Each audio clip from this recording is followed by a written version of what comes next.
having come from a brutal first half of the 3000s, plagued by constant political wars and squabbles. Mankind then entered a second phase of enlightenment in the latter half of the millennium. 3506 is the year regarded as the start of the New Enlightenment, and during the period between the years 3506 and 4000, humanity witnessed an unparalleled growth in prosperity and new inventions. By the year 4078, humanity had terraformed most of the other planets orbiting Sol, and Mars was also packed to bursting with men. Sprawling metropolitan areas, unfathomably tall skyscrapers, and a constant roar of activity were the essence of the planet. One of the great men that symbolized and embodied the New Enlightenment was Sobrak Gabor. Brilliant was too humble a word to describe him. He had decided, still a child, that he wanted to be a physicist. To unlock secrets of faster and more efficient travel had been his obsession and goal in life. It was in October of 4077 that Sobrak Gabor published the first 3 articles on what he named the Gabor function of space-time, which would allow spaceships, through a temporal contraction induced by a module designed by Gabor himself, to travel several light years in a few seconds, depending on the ship's physical characteristics. These warps became known as Gabor thrusts. The shock wave was immense. Sobrak Gabor was, even more than before, the name in everyone's tongue. The entire Sol system was abuzz in barely contained excitement at this new potential form of travel. Suddenly, the whole universe seemed to be opening up for mankind.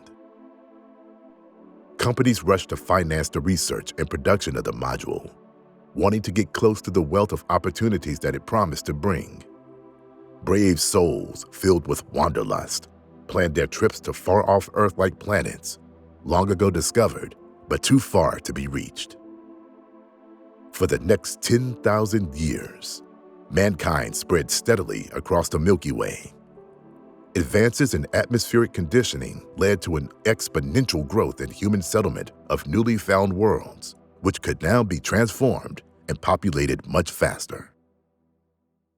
Although life seemed to be an unavoidable force, present in every new world where the most basic conditions existed, intelligent life was nowhere to be found, and mankind felt alone in every direction it looked.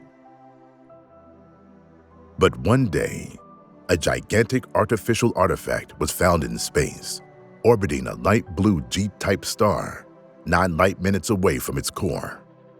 It was named Tannhäuser Artifact, after Ferenc Tannhäuser, the captain of the merchant ship who first reported it. After some exploration, it had been determined that there were several of these large metallic structures of toroids enlaced in each other, constructs of unknown origin scattered throughout the universe. No one knows who built them, how long ago, or why.